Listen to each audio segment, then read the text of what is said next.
ఉద్యోగుల ఆరోగ్యం పట్ల ప్రత్యేక శ్రద్ధ వహించాలని Telangana state special protection force central zone commandant PS Rao సూచించారు.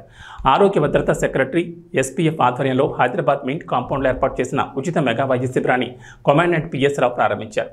ప్రోటోకాల్ విభాగంలో పనిచేసే ఎస్పీఎఫ్ సిబ్బంది నిత్యం నిలబడి విధులు నిర్వహించడం వల్ల పలు అనారోగ్య సమస్యల బారిన పడుతున్నారని అన్నారు. పని ఒత్తిడితో సతమతమవుతున్న వారు తరచూ వైద్య పరీక్షలు చేయించుకోవాలన్నారు. ఈ వైద్య శిబిరంలో 300 మంది సిబ్బందికి కార్పొరేట్ హాస్పిటల్ సౌజన్యంతో అన్ని పరీక్షలు చేయించినట్లు పిఎస్ రావు తెలిపారు.